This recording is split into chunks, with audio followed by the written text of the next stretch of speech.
Ito bulas.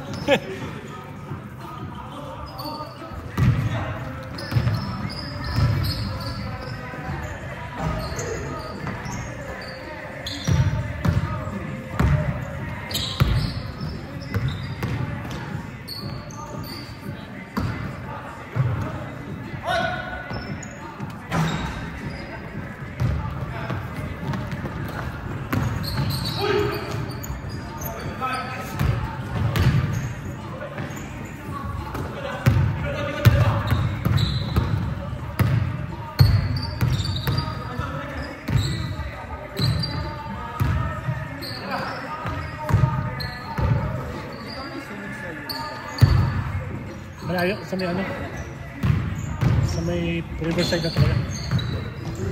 Nakita ko nga, nagpunta ako doon kahapon eh. Hindi, sa riverside. Nakita ko usok ko. Dahil sa work? Meron akong minute na sa tax. Wait. Usok.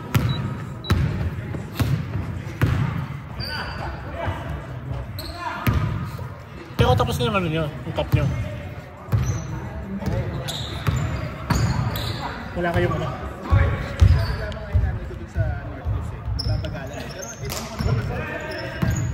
Lipat mo na! Baka may kulang naman tayong sinasubmit or ano. Actually, pero alam ko kasi, malaki na sila eh. Kaya medyo ano na diba? Ano na kasi sila eh. Hindi sila personal touch. Alam mo yun, hindi siya yung i-assign ka lang nila sa agent, di ba? May naka-assign sa kanya, di ba?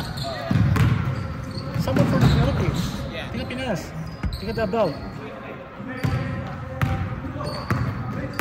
Pagka gusto mo ng yung talagang may parang kailangan magsabit ng ticket eh.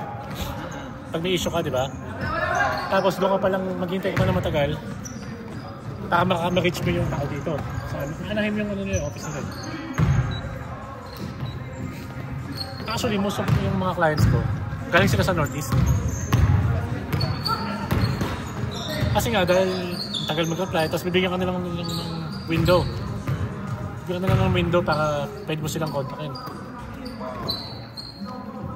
Eh ako, kahit late at night, pwede akong kontakin eh. Yun ang inaano ko sa ano. Bayan yung minamarket ko. Kaya ko, anytime pwede mo tawagan, pwede akong text. The only time na hindi pwede, kung nagbabasketball ako, kaya tulog. Merong iba na eligibility na late at night na kailangan nila admitin.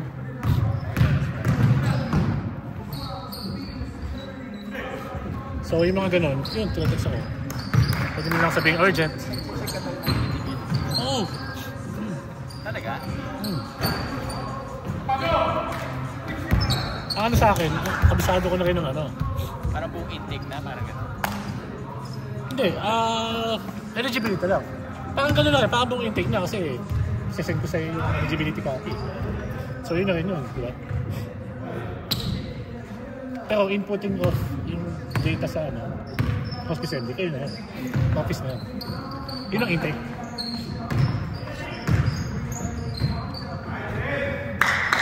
Paano matagal? Paano matagal sa hospice hindi? Ay sa... Right away. Before the 5th. November pa yan. Tapos parang yung report or something wala pa ng hindi pa nakalagay. Gusto yata pa ito ng nanay ko yung parang gusto yung i-reconcile kung nabil na ba kung nasa validity mo kung pinurukit na yung mismo remittance ang hinihintay naman kung may na-minus. Saka yung paisa pala pagka yung sila Northeast, hindi na nila explain yun. Hindi nila alam kung paano explain kung ano nangyayari. Like yung... saka hindi talaga alam nung ano. Nung agent ako taga-Pilipinas, hindi nila alam kung ano. Pwede mo lang, kailangan ma-reach mo yung tiga-alahan. Bago ka yung ano ng export na sagot. Actually, hindi pa nga export yun eh. Pero hindi na ano nila yung nanay ko eh. Kaya kapag hindi pa sila narinig. Sigurado pag nakausap yung nanay mo. Usually kasi lahat ng mga nakakausap ko na galing Northeast, siguro 95% ng mga nakausap ko nag-sign, lumipat sa akin. Sino Ramon? Pineda? O si Ramon ano?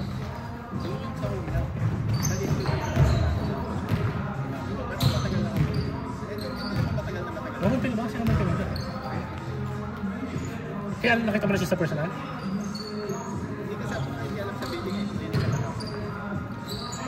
Yun ang home health nyo. Si Ramon Pineda. Si Ramon Pineda, nag-try mag-hospice. Hindi marunong. So yung dati niyang, yung paisa, yung dati niyang hospice, lumipat din sa akin. Tapos si ano, dito si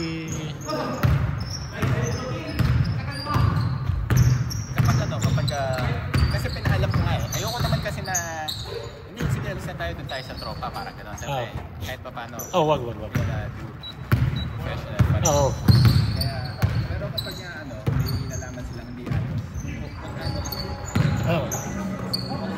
kasi dito lang sila sa kapila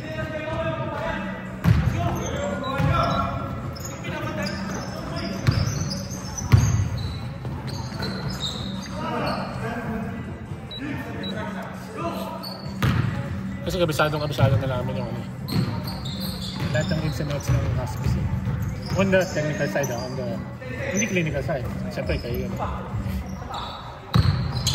kahit pagdating sa cut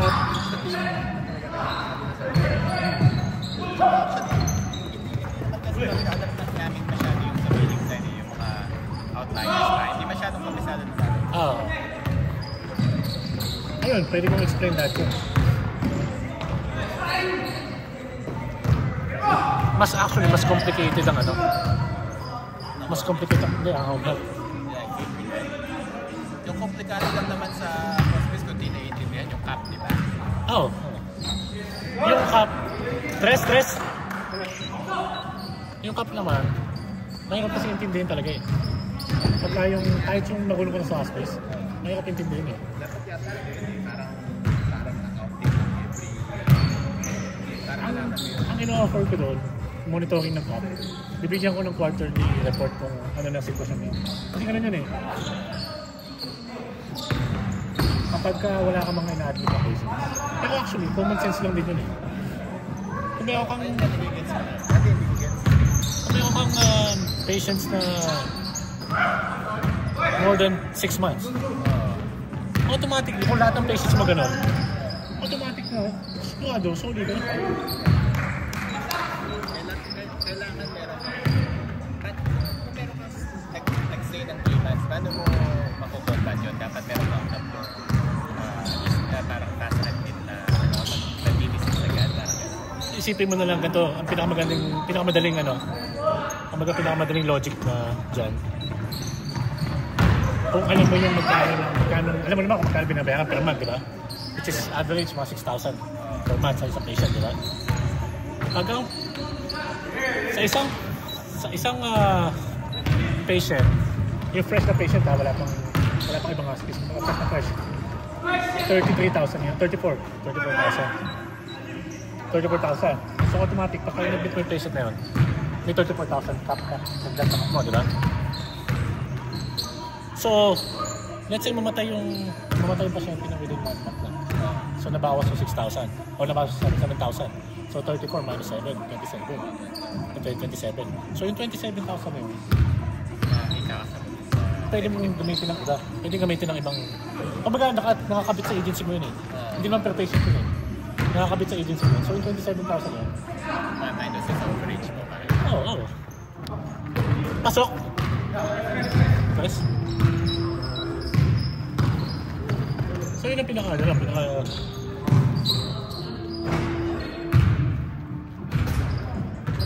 let's say meron kang 3 pasyente na pinag-admit mo ngayong buwan na to.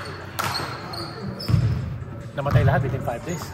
Kala mo lugi ka, di ba? Kala mo lugi ka. Kasi bayad ka ng SOC, bayad ka ng ADME, lugi ka talaga. Pero kung marami kang overcap, hindi ka lugi. Hindi ka magsasali ng pera. Madagdag sa automatic 30,000, 90,000 yun. Madagdag sa ano mo, di ba? Pero dati talaga hindi mag-click yun sa utak ko, pinagbabasa ko. Pero ngayon, Ang nakakalito pa dyan. pero ang alam ko, technically in general, basta dapat lalo na sa Medicare, nakita lang yung Medicare as much as possible. Siyempre, oh. Nababalanse yung mga nakakabay sa pero may iba nga talaga kasi nangingin sa talaga. Oh. Kasi nung marunong sa admin, sa HR, pero more on home siya. Oh. Eh, nangyari kasi, namatay kasi ito wala ko yung nanay niya. Oh. Tapos parang na, yung nanay ko yung parang wala sa mga. Na-depress? Paggawa ng bahay sa Pilipinas, sinayang matanda pa. Oh. Tapos nireset lahat para Dapat mag-return na. kaya nga diba yung sabi ko sa'yo, benta na lahat. Oh. Lalo na nung nagka-cap. Oh. Kaya nga nabawi yun, binenta namin yung kalahati. Eh, sino na may-ari nun? Ha? Yan, investor na lang? Hospice nurse siya na actually kaibigan ko yung asawa niya Oh. yung na babae. Pero ayaw nga niya ng hospice eh. Kaso sinabi niya, yung asawa niya gusto talaga kaya sinabi na niya,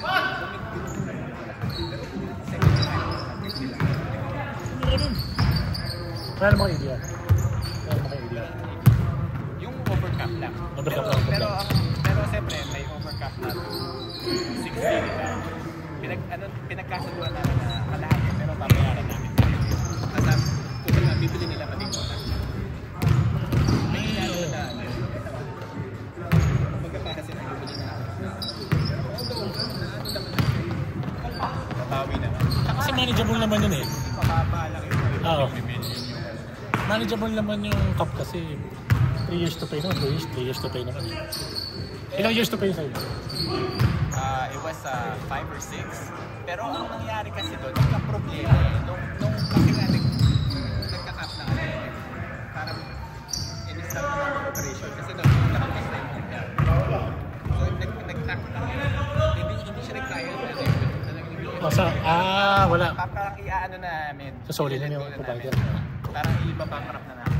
Kaya yung nanay ko, parang ano na nade-depress sa mga panahon na yun. Sabi, ano yun na lang dahil. Ay, gusto na namin na ibenta, pero siya ayaw niya. Ayaw ibenta. Tapos sabi ko, hindi yung solution dyan. Anong gagawin natin? Kaya parang wala na naisip. Sabi ko, ang naisip ko lang, kumuha tayo ng managing partner. Ibenta natin yung kalahati. Sila yung magmamanage ng partner. Tutulungan mo lang sila kasi sa home health commitment. Kasi hindi kaya yun.